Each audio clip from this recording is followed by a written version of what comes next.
नमस्कार दोस्तों, स्वागत है आपका आज के मुख्य समाचार में। सबसे पहली बड़ी खबर में आपको बताएंगे, रात के समय प्रियंका गांधी की गिरफ्तारी पर एनएचआरसी ने लिया एक्शन, यूपी पुलिस के अफसरों के खिलाफ केस दर्ज। इसी के साथ दूसरी बड़ी खबर में जिक्र होगा कि राजस्थान उपचुनाव मतगणना, धरियावद में बड़ा उलटफेर, 22 राउंड के बाद कांग्रेस के निगराज मीणा 21,000 वोट से आगे, वल्लभनगर में प्रीति को 6,000 वोटों की बढ़त। तीसरी बड़ी खबर में आपको बताएंगे कि बाई इलेक्शंस रिजल्ट्स, हिमाचल का पहला नतीजा, जुब्बल कोटखाई सीट से बीजेपी प्रत्याशी नीलम हारी, कांग्रेस के रोहित जीते। दोस्तों, हर एक खबर की गहराई में आपको ले जाएंगे, लेकिन दोस्तों खबर में आगे बढ़ने से पहले अगर आपको भी ऐसा लगता है कि 5 राज्यों के चुनाव में महंगाई का असर पड़ेगा और भाजपा का सुपड़ा साफ होगा, तो आप अभी इस वीडियो को लाइक कीजिए और इस लाल बटन को दबाकर चैनल को सब्सक्राइब करके घंटी बजाइए और कमेंट में लिखिए जय हिंद। रात के समय प्रियंका गांधी की गिरफ्तारी पर एनएचआरसी ने लिया एक्शन, यूपी पुलिस के अफसरों के खिलाफ केस दर्ज। जी हां दोस्तों, यूपी के लखीमपुर खीरी में हुई हिंसा के पीड़ित परिवारों से मिलने जा रही कांग्रेस की महासचिव प्रियंका गांधी को रोकना पुलिस के लिए महंगा साबित हो गया है। राष्ट्रीय मानवाधिकार आयोग ने उन पुलिस वालों के खिलाफ केस दर्ज किया है जिन्होंने रात के समय बिना किसी वारंट के प्रियंका गांधी को गिरफ्तार किया था। राजस्थान के बूंदी निवासी कांग्रेसी कार्यकर्ता चरमेश शर्मा ने 6 अक्टूबर को राष्ट्रीय मानवाधिकार आयोग को शिकायत भेजी थी। इस पर आयोग ने 31 अक्टूबर की शाम को केस दर्ज कर लिया। बूंदी निवासी चरमेश शर्मा ने अपनी शिकायत में लिखा कि यूपी पुलिस ने सुप्रीम कोर्ट और भारतीय संविधान की ओर से महिलाओं को प्रदान किए गए विशेष अधिकारों का हनन किया है। सीआरपीसी की धारा 46 के अनुसार किसी भी महिला को पुलिस द्वारा संध्या के समय के बाद से लेकर सूर्योदय तक गिरफ्तार नहीं किया जा सकता और न ही हिरासत में लिया जा सकता है। अगर विशेष परिस्थितियों में गिरफ्तार करना पड़े तो न्यायालय के मजिस्ट्रेट द्वारा जारी वारंट का होना अनिवार्य है। इसके बावजूद भी प्रियंका गांधी को बिना किसी वारंट के रात के समय गिरफ्तार किया गया। दरअसल प्रियंका गांधी 3 अक्टूबर को लखीमपुर खीरी में पीड़ित परिवारों से मिलने जा रही थी। धारा 144 लगी होने के कारण यूपी पुलिस ने प्रियंका गांधी को रोक दिया। 30 घंटे पुलिस हिरासत में रखने के बाद उन्हें गिरफ्तार किया गया। इस गिरफ्तारी के विरोध में कांग्रेस ने देश भर में विरोध प्रदर्शन किया था। चलते हैं अगली खबर की तरफ। राजस्थान उपचुनाव मतगणना, धरियावद में बड़ा उलटफेर, 22 राउंड के बाद कांग्रेस के निगराज मीणा 21,000 वोट से आगे, वल्लभनगर में प्रीति को 6,000 वोटों की बढ़त। जी हां दोस्तों, राजस्थान की 2 विधानसभा सीटों पर हुए उपचुनाव में बड़ा उलटफेर देखने को मिल रहा है। यहां भाजपा का गढ़ कहे जाने वाली धरियावद सीट पर कांग्रेस की जीत लगभग तय मानी जा रही है। 24 में से 22 वोट की मतगणना पूरी होने के बाद कांग्रेस प्रत्याशी निगराज मीणा इस सीट से 21,000 से ज्यादा वोटों से आगे चल रहे हैं। वहीं वल्लभनगर सीट पर भी कांग्रेस आगे चल रही है। यहां से प्रीति शक्तावत 6,501 वोट से बढ़त बनाए हुए हैं। राजस्थान की 2 विधानसभा सीटों पर हुए उपचुनाव की मतगणना मंगलवार को शुरू हो चुकी है। यहां उदयपुर की वल्लभनगर और प्रतापगढ़ की धरियावद विधानसभा सीट पर विधायकों का निधन हो जाने के कारण उपचुनाव कराए गए थे। सुबह 8 बजे से शुरू हुई मतगणना के तहत पहले चरण में बैलेट पेपर से पड़े वोट की गिनती की जा रही है। इसके बाद ईवीएम मशीन से हुए मतदान की गिनती की जाएगी। इन चुनावों में यह पहला मौका है जब निर्वाचन विभाग ने 80 साल से ज्यादा बुजुर्ग, कोविड पीड़ित व्यक्तियों और पीडब्ल्यूडी वोटर के मतदान घर घर जाकर लिए थे। उदयपुर की वल्लभनगर सीट पर हुए उपचुनाव की मतगणना आर्ट्स कॉलेज में हो रही है।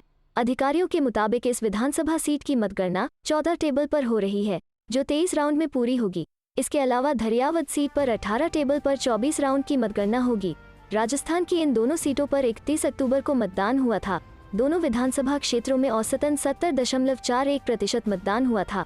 इसे वल्लभनगर में 71.45 तो धरियावद में 69.38% मतदान हुआ था। चलते हैं अगली खबर की तरफ। बाई इलेक्शंस रिजल्ट्स, हिमाचल का पहला नतीजा, जुब्बल कोटखाई सीट से बीजेपी प्रत्याशी नीलम हारी, कांग्रेस के रोहित जीते। जी हां दोस्तों, हिमाचल प्रदेश के शिमला जिले के जुब्बल कोटखाई सीट से भारतीय जनता पार्टी को बड़ा झटका लगा है। यहां से उनकी प्रत्याशी नीलम सरैया की हार तय हो गई है, क्योंकि अब तक हुई काउंटिंग में उन्हें महज 2,200 वोट मिले हैं। दरअसल जुब्बल कोटखाई में कुल वोटरों की संख्या 70,000 के करीब थी और 56,000 के करीब वोट यहां पोल हुए हैं। वहीं अब कांग्रेस के रोहित ठाकुर की जीत तय हो गई है, क्योंकि अब काउंटिंग के लिए बचे वोटों से ज्यादा की लीड रोहित ठाकुर की हो गई है। ऐसे में अब तक कांग्रेस के प्रत्याशी रोहित ठाकुर 30,000 वोट ले चुके हैं। वहीं भाजपा के चेतन बरागटा को 24,000 से ज्यादा वोट मिले हैं, यानी अब कुल 5,000 के करीब वोटों की गिनती बाकी है। अगर ये कुल वोट भी भाजपा के खाते में जाते हैं तो भी उन्हें नसीब नहीं होगी। ऐसे में माना जा सकता है यहाँ से भाजपा की हार होना तय है। हालांकि कांग्रेस के रोहित ठाकुर और आजाद चेतन बरागटा में कांटे की टक्कर हो रही है। बरागटा की लीड के बाद अब रोहित यहाँ से 6,000 वोट से आगे चल रहे हैं। चलते हैं अगली खबर की तरफ। रैगांव विधानसभा उपचुनाव के 10वें राउंड में कांग्रेस की बढ़त 3000 पार। जी हां दोस्तों, रैगांव विधानसभा उपचुनाव के 30 अक्टूबर को हुए मतदान का परिणाम आज सबके सामने होगा। पहले रुझान में भाजपा प्रत्याशी प्रतिमा बागरी 836 मतों से आगे हैं। दूसरे राउंड की मतगणना में भाजपा 219 वोट से आगे बताई जा रही है। रैगांव उपचुनाव में जनता ने किसे अपना उम्मीदवार चुना है, इसका फैसला आज दोपहर बाद सामने आ जाएगा। तीसरा राउंड आते आते भाजपा की लीड कम होती जा रही है। हालांकि अभी भी भाजपा ही बढ़त बनाए हुए है। भाजपा अब भी 64 मतों से बढ़त बनाए हुए है। चौथे राउंड में एक बार फिर भाजपा ने बढ़त बना ली है। अब यह बढ़त 220 मत की हो गई है। अभी तक कांग्रेस को कुल 11,671 मत और भाजपा को 11,891 मत प्राप्त हुए हैं। छठवें राउंड में भाजपा प्रत्याशी से कांग्रेस प्रत्याशी 692 मतों से आगे हो गई हैं। 10वें राउंड तक कांग्रेस की बढ़त 3000 के पार पहुंच गई है। ईवीएम में कैद मतों की गणना सुबह 8 बजे से शुरू हो गई। इसके लिए मतगणना स्थल पर सुरक्षा के कड़े इंतजाम किए गए हैं। सतना के शासकीय उच्चतर माध्यमिक उत्कृष्ट शाला वेंकट क्रमांक 1 में बनाए गए मतगणना स्थल में मतों की गिनती की जा रही है। इसके पहले स्ट्रांग रूम के सामने राजनीतिक दलों के पदाधिकारी और कार्यकर्ता रात भर पहरा देते रहे। ज्ञात हो कि रैगांव विधानसभा क्षेत्र में 2,09,610 मतदाता हैं, जिनमें से 1,43,213 मतदाताओं ने 30 अक्टूबर को अपने मताधिकार का प्रयोग किया था। चलते हैं अगली खबर की तरफ। एलपीजी के दाम बढ़ने पर यूपी के डिप्टी सीएम से पूछा गया सवाल तो बोले, चलो हटो। जी हां दोस्तों, उत्तर प्रदेश उप मुख्यमंत्री केशव प्रसाद मौर्य का एक वीडियो सोशल मीडिया पर वायरल हो रहा है। एक कार्यक्रम के दौरान एक पत्रकार ने उनसे रसोई गैस सिलेंडर के बढ़ते दाम पर सवाल पूछा तो वो भड़क गए और चलो हटो कहते हुए वहां से निकल गए। वीडियो को शेयर करते हुए कई ट्विटर यूजर्स ने प्रतिक्रिया दी है। यूपी कांग्रेस के आधिकारिक ट्विटर हैंडल से यह वीडियो शेयर किया गया है। उस पर लिखा है, महंगाई के सवाल से भागिए मत केशव प्रसाद मौर्य जी। जनता की दीपावली में भाजपा ने खलल डाल दिया है, जवाब तो देना होगा। जनता को बताइए कि डायन महंगाई से भाजपा को इतना प्रेम क्यों हो गया है। समाजवादी पार्टी नेता आशीष यादव ने लिखा, नफरत फैलाने के लिए बहुत बोलते हैं लेकिन महंगाई के सवाल पर भगा देते हैं। जनहित के मुद्दों पर भाजपा भागता परिवार है। रिटायर्ड आईएएस सूर्य प्रताप सिंह ने लिखा, काहे मौर्य जी की फिरकी ले रहे हो, देखते नहीं उनके चेहरे पर कितनी मायूसी है। कह तो दिया उनका कमल है, योगी जी नहीं। कांग्रेस नेता रोहन गुप्ता ने लिखा, महंगाई से इनको भी डर लगता है। सौरभ शुक्ला ने लिखा, जिन्ना पर बोलने के लिए भाजपा के लोग फोन करके पत्रकारों को बुला रहे हैं, लेकिन एलपीजी के दाम पर सवाल पूछा गया तो कह रहे हैं कि हटिए यहाँ से, असल मुद्दों पर चर्चा नहीं करना चाहते हैं। चलते हैं अगली खबर की तरफ। प्रियंका गांधी देश की भावी प्रधानमंत्री, देखे कांग्रेस प्रवक्ता सुची विश्वास का दावा। जी हां दोस्तों, पंचायत आज तक के महिलाओं के मन में क्या। सेशन में योगी सरकार में मंत्री स्वाति सिंह, सपा नेता पूर्वी वर्मा और कांग्रेस प्रवक्ता सुची विश्वास श्रीवास्तव मौजूद रहीं। इस सेशन में प्रियंका गांधी के 40% ऐलान पर स्वाति मंत्री ने कहा कि हम पार्टी में 40% जगह महिलाओं के लिए आरक्षित कर ले तो ये बहुत बड़ा निर्णय होगा। इस सेशन में प्रियंका गांधी के 40% ऐलान पर स्वाति मंत्री ने कहा कि हम पार्टी में 40% जगह महिलाओं के लिए आरक्षित कर ले तो ये बहुत बड़ा निर्णय होगा। पहले अपनी पार्टी में 40% महिलाओं को लाइए, तब जाकर उन्हें टिकट दीजिए। इस पर कांग्रेस प्रवक्ता ने जवाब दिया कि मंत्री स्वाति सिंह ने 5 साल के कार्यकाल में महिलाओं को लेकर एक शब्द नहीं कहा। स्वाति सिंह से मुझे बड़ी उम्मीद थी, लेकिन उन्होंने हतोत्साहित कर दिया। सुची विश्वास ने दावा करते हुए कहा कि प्रियंका गांधी देश की भावी प्रधानमंत्री सकती है। चलते हैं अगली खबर की तरफ। किसान आंदोलन, चौधरी नरेश टिकैत बोले किसान पीछे नहीं हटेंगे, लड़ाई चाहे कितनी भी लंबी चले। जी हां दोस्तों, भारतीय किसान यूनियन भाकियू के राष्ट्रीय अध्यक्ष चौधरी नरेश टिकैत सोमवार की शाम को कंकरखेड़ा में भाकियू नेता के घर पर पहुंचे।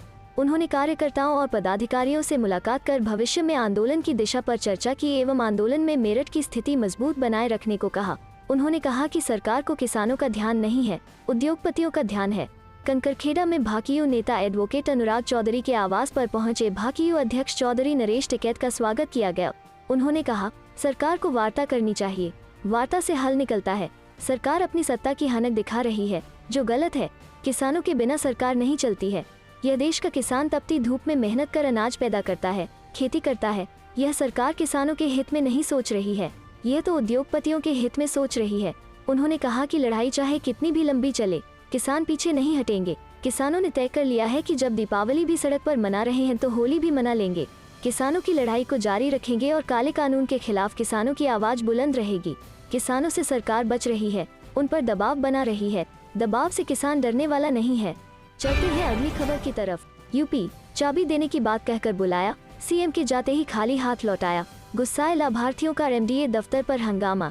जी हाँ दोस्तों, मुरादाबाद में एनडीए और डूडा द्वारा बनाए गए प्रधानमंत्री आवासों के लोकार्पण के बाद सीएम के लौटते ही हंगामा शुरू हो गया। प्रधानमंत्री आवास की चाबी न मिलने से गुस्साए लाभार्थियों ने पहले कार्यक्रम स्थल पर फिर एनडीए दफ्तर पहुंचकर 3 घंटे तक हंगामा किया। लाभार्थियों का आरोप था कि उन्हें प्रधानमंत्री आवास योजना के आवास की चाबी देने की बात कहकर बुलाया गया, लेकिन चाबी नहीं दी गई। एनडीए द्वारा पुलिस लाइन में प्रधानमंत्री आवास योजना के अंतर्गत तैयार किए गए 1008 आवासों का लोकार्पण मुख्यमंत्री योगी आदित्यनाथ द्वारा कराया गया। मुख्यमंत्री ने लोकार्पण के बाद एनडीए और डूडा के 5-5 लाभार्थियों को आवासों की चाबी की डमी सौंपी गई, लेकिन बाकी लोगों को चाबियां नहीं मिली। इसे लेकर सीएम के वापस लौटते ही हंगामा शुरू हो गया। कार्यक्रम स्थलों पर ही लाभार्थियों ने अधिकारियों को घेरकर अपने अपने आवास की चाबियां मांगनी शुरू कर दी। उनका कहना था कि 2 दिन से एनडीए कर्मी उन्हें फोन कर रहे थे। उन्हें आवास की चाबी देने के लिए कार्यक्रम में बुलाया गया था, लेकिन चाबी नहीं दी गई। पूछने पर अधिकारी उनकी पूरी किस्त जमा न होने की बात कहने लगे।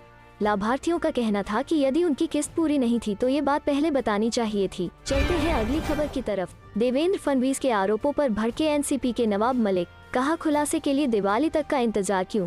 दावा वानखेड़े पहनते हैं कई लाख के कपड़े और जूते। जी हाँ दोस्तों, महाराष्ट्र में ड्रग्स केस को लेकर राजनीतिक सरगर्मी बढ़ती जा रही है। उद्धव ठाकरे सरकार में मंत्री नवाब मलिक ने समीर वानखेड़े के बाद महाराष्ट्र के पूर्व मुख्यमंत्री देवेंद्र फडणवीस और उनकी पत्नी अमृता को भी इस मामले में घसीट लिया है। वहीं इसके जवाब में देवेंद्र फडणवीस ने नवाब मलिक के अंडरवर्ल्ड से संबंध होने का आरोप लगाया, जिस पर मंगलवार को एक प्रेस कॉन्फ्रेंस में मलिक ने पलटवार किया है। दरअसल देवेंद्र फडणवीस ने कहा है, इस मामले में दिवाली के बाद बम फोड़ेंगे। ऐसे में नवाब मलिक ने पलटवार करते हुए कहा कि देवेंद्र जी, आपको दिवाली तक प्रतीक्षा करने की जरूरत नहीं है। मैंने इसी शहर में अपनी जिंदगी के 62 साल गुजारे हैं। कोई भी उंगली उठाकर कह नहीं सकता कि मेरे अंडरवर्ल्ड से संबंध है। मलिक ने कहा कि सोमवार को देवेंद्र फडणवीस ने आरोप लगाया कि नवाब मलिक के दामाद के घर से गांजा बरामद हुआ। देवेंद्र जी, आपका निकटतम वानखेड़े है, पंचनामा मंगा लीजिए। नवाब मलिक के दामाद के घर से कोई भी आपत्तिजनक वस्तु बरामद नहीं हुई, उसका पंचनामा है। उन्होंने कहा, समीर वानखेड़े जब से इस विभाग में आया उसने अपनी एक प्राइवेट आर्मी खड़ी की। ये प्राइवेट आर्मी धड़ल्ले से शहर में ड्रग्स का कारोबार करती है। छोटे छोटे मामले उजागर होते हैं, लोगों को फंसाया जाता है। वानखेड़े के जरिए हजारों करोड़ रुपए की उगाही हुई है। महंगाई से हाहाकार, कई शहरों में पेट्रोल के दाम 120 के पार। राहुल गांधी बोले, जेबकतरों से सावधान। जी हाँ दोस्तों, देश में लगातार बढ़ रहे पेट्रोल डीजल के दामों के लेकर जनता परेशान है। न सिर्फ पेट्रोल डीजल बल्कि रसोई गैस के दामों में भी लगातार इजाफा हो रहा है। देश के कई शहरों में पेट्रोल के दाम 120 के पार हो गई है। इन सब के बीच एक बार फिर कांग्रेस नेता राहुल गांधी ने मोदी सरकार पर इसे लेकर हमला बोला है। राहुल गांधी ने ट्वीट कर निशाना साधते हुए कहा है कि जेबकतरों से सावधान। ऐसा पहली बार नहीं है जब कांग्रेस नेता राहुल गांधी ने बढ़ती महंगाई को लेकर केंद्र सरकार पर परोक्ष रूप से हमला किया है। इससे पहले भी राहुल गांधी ने कई बार मोदी सरकार को महंगाई को लेकर घेरा है। राहुल गांधी लगातार अपने ट्वीट और बयानों के जरिए केंद्र सरकार को घेरते रहते हैं। एक बार फिर आज उन्होंने पेट्रोल डीजल की बढ़ी हुई कीमत पर ट्वीट करते हुए लिखा है, जेबकतरों से सावधान, #टैक्स एक्सटॉर्शन। आपको बता दें, राहुल गांधी ने अपने इस ट्वीट के साथ एक खबर भी शेयर की है, जिससे ये पता चलता है कि पेट्रोलियम उत्पादों पर एक्साइज टैक्स से सरकार की कमाई बढ़ी है। आपको बता दें, अंतर्राष्ट्रीय बाजार में कच्चे तेल के उच्च स्तर पर रहने के बीच घरेलू स्तर पर पेट्रोल और डीजल की कीमतों में इस महीने के पहले दिन सोमवार को लगातार 6वें दिन उबाल जारी रहा। सरकारी तेल विपणन कंपनियों ने इन दोनों की कीमतों में 35 पैसे प्रति लीटर की बढ़ोतरी की, जिसके बाद राजधानी दिल्ली में पेट्रोल 109.69 रुपये प्रति लीटर और डीजल 98.42 रुपये प्रति लीटर के सर्वकालिक रिकॉर्ड स्तर पर पहुंच गया। अक्टूबर में 31 दिनों में से 24 दिन इन दोनों की कीमतों में बढ़ोतरी हुई थी और उस दौरान पेट्रोल 7.70 रुपये प्रति लीटर और डीजल 8.30 रुपये प्रति लीटर महंगा हो गया था। आज को मिलाकर 25 दिनों में पेट्रोल 7.85 रुपये और डीजल 8.65 रुपये प्रति लीटर महंगा हो चुका है। चलते हैं अगली खबर की तरफ। कांग्रेस नेता ने जिन्ना को बताया देश का गद्दार, कहा अखिलेश यादव को सद्बुद्धि दे भगवान। जी हाँ दोस्तों, कांग्रेस की प्रतिज्ञा यात्रा में आज वृंदावन पहुंचे कांग्रेस के वरिष्ठ नेता प्रमोद कृष्णम ने कहा कि प्रियंका गांधी ने योगी सरकार को उखाड़ फेंकने का संकल्प लिया है। यूपी में माफिया राज है, किसान विरोधी सरकार है जिसने यूपी को बर्बाद कर दिया है। इस सरकार को उखाड़ फेंकना है और प्रियंका के नेतृत्व में अब कांग्रेस की सरकार बनने जा रही है। सभी जिलों में प्रतिज्ञा यात्रा का जोरदार स्वागत हुआ है। प्रमोद कृष्णम ने ये भी कहा कि यूपी से जो सियासी दल या नेता योगी सरकार को उखाड़ने में साथ देगा, हम उसका स्वागत सम्मान करेंगे। प्रगतिशील समाजवादी पार्टी और कांग्रेस के गठबंधन को लेकर उन्होंने कहा कि शिवपाल यादव से हमारी बात चल रही है, वो कांग्रेस के संपर्क में है। बहुत जल्द बड़ा फैसला होगा। प्रमोद कृष्णम ने ये भी कहा कि अखिलेश यादव अपने चाचा का सम्मान करते तो ये दिन नहीं आते। चलते हैं अगली खबर की तरफ। भाजपा के डीएनए में है महिलाओं को कमजोर समझना, चिदम्बरम ने योगी को दी यह चुनौती। जी हाँ दोस्तों, यूपी के सीएम योगी आदित्यनाथ के एक टीवी इंटरव्यू में दिए बयान पर कांग्रेस के वरिष्ठ नेता और पूर्व वित्त मंत्री पी चिदम्बरम ने पलटवार किया है। चिदम्बरम ने ट्वीट करते हुए योगी आदित्यनाथ पर निशाना साधा, कहा कि उन्होंने यूपी चुनाव में कांग्रेस की घोषणा का मजाक नहीं उड़ाया, उन्होंने महिलाओं और उनकी आकांक्षाओं का मजाक बनाया है। दरअसल यूपी सीएम योगी आदित्यनाथ से एक टीवी इंटरव्यू में पूछा गया था कि यूपी विधानसभा चुनाव के लिए प्रियंका गांधी वारा ने कांग्रेस के उम्मीदवारों में 40% हिस्सेदारी महिलाओं को देने की घोषणा की है। इस पर योगी ने जवाब दिया था कि वे किसी महिला को अपना अध्यक्ष क्यों नहीं बनाते, राष्ट्रीय अध्यक्ष का पद खाली पड़ा हुआ है, कांग्रेस रेत पर धान की रोपाई करना चाहती है। उन्होंने चुनौती दी कि कांग्रेस अपने विधायक आराधना मिश्रा मोना को पार्टी का अध्यक्ष बना दे। इस पर देश के पूर्व वित्त मंत्री पी चिदम्बरम ने योगी आदित्यनाथ पर निशाना साधा है। उन्होंने ट्वीट करते हुए लिखा, सीएम योगी आदित्यनाथ ने प्रियंका गांधी की इस घोषणा का मजाक नहीं उड़ाया कि यूपी चुनाव में कांग्रेस के 40% उम्मीदवार महिलाएं होंगी। उन्होंने महिलाओं और उनकी आकांक्षाओं का मजाक उड़ाया।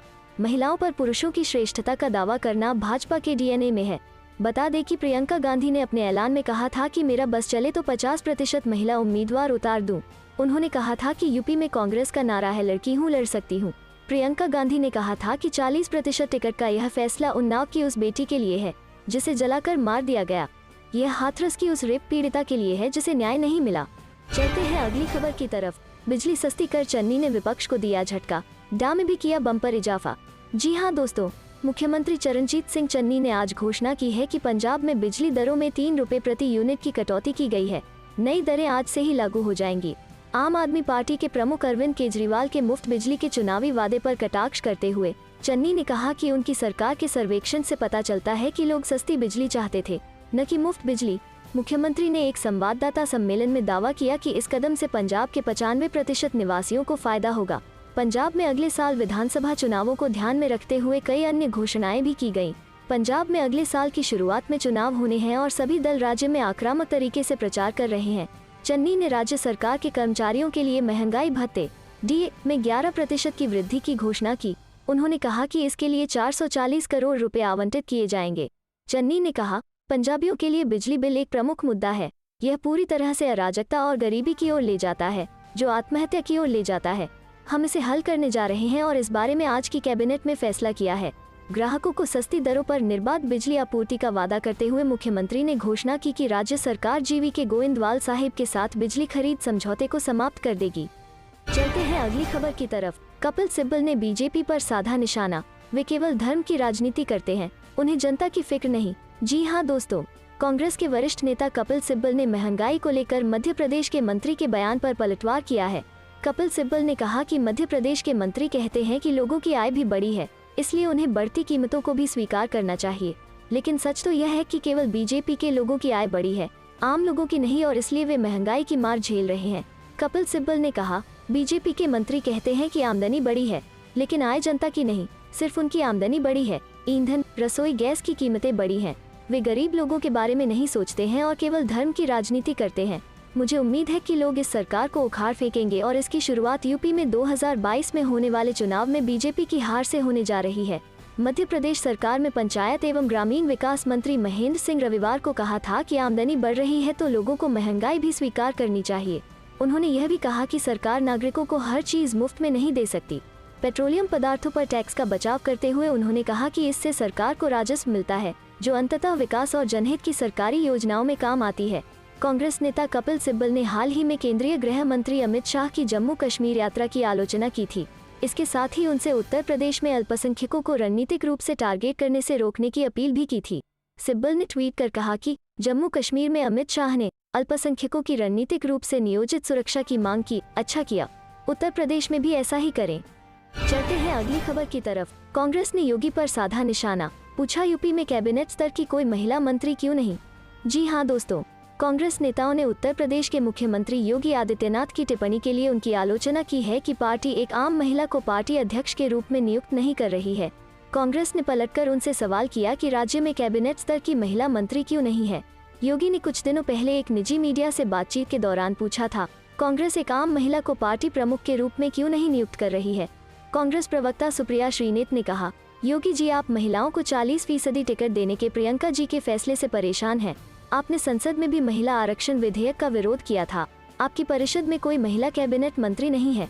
आप चाहते हैं कि नारी शक्ति को नियंत्रित करें, बेहतर ढंग से अपनी मानसिकता बदलें। योगी की कैबिनेट में फिलहाल 3 स्वाति सिंह, गुलाब देवी और नीलिमा कटियार महिला मंत्री हैं। तीनों को राज्य मंत्री का दर्जा प्राप्त है। सिंह महिला और बाल कल्याण के स्वतंत्र प्रभार के साथ MOS हैं। गुलाब देवी माध्यमिक शिक्षा राज्य मंत्री भी हैं। नीलिमा कटियार उच्च शिक्षा, विज्ञान और प्रौद्योगिकी राज्य मंत्री हैं। राज्य में आगामी विधानसभा चुनाव से पहले कांग्रेस प्रदेश की आधी आबादी वाली महिलाओं को रिझाने की पूरी कोशिश कर रही है।